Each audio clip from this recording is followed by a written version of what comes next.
So ఇంతకీ మీ May first idea ఎవరు sir? అంటే రాజుగారు చెప్తే మీరు పెట్టుకున్నారా, మీరు పెడితే రాజుగారు కాదు సార్, ఇది ఓకే అన్నారా? బేసికల్లీ మనకి ఓటీటీల సైడ్ నుంచి వచ్చిన రిక్వైర్మెంట్ సార్.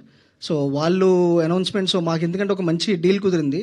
సో అది మాకు మే 1 అనే డేట్ చాలా మాట. సో మరి పెద్ద ఉంటుంది, మీకు పుష్ చేసుకోవాల్సిన రీజన్ వచ్చింది. రేపు పొద్దున మీరు కాన్ఫిడెంట్గా ఉండి మీకు థియేటర్లు సరిపోవడం ఉంటే మీరు పుష్ చేసుకోవడానికి రెడీగా ఉండండి, మళ్ళీ కంప్లైంట్ చేయొద్దు అంటే, లేదు సార్ మీకు మాకు సరిగ్గా అకామిడేట్ చేయగలిగితేనే మేము ఫస్ట్ని వస్తాం, లేదు అనుకున్న దాంట్లో పుష్ అవడానికి రెడీగానే ఉన్నాను. ఒకసారి ఓటీటీతో కూడా డిస్కస్ చేస్తున్నాం.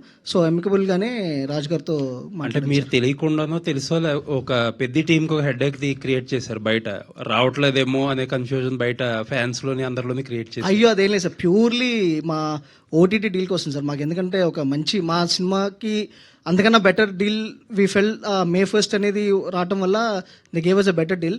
ప్లస్ మా స్కేల్ ఆఫ్ సినిమాకి అసలు పెద్దకి అసలు ఎటువంటి ఇది ఉండదు సార్. హ్యాపీలీ ఆ సినిమా నేనైనా ఫస్ట్ చూసుకున్న తర్వాత మీ స్కేల్ సినిమా గురించి కంపారిజన్ కాదు, జస్ట్ దట్ మీరు డేట్ వేసారంటే అయ్యో లేదు సార్, పెద్ద రావట్లేదేమో అనే కన్ఫ్యూజన్ లేదు సార్. అంటే అంత పెద్ద సినిమా దగ్గర చిన్న సినిమాలు చాలా వస్తూ ఉంటాయి కదా సార్, ఒక పెద్ద సినిమాతో పాటు. సో ఇఫ్ మేము ఒకవేళ పెద్ద వచ్చినా వచ్చే ఛాన్స్ ఉందా?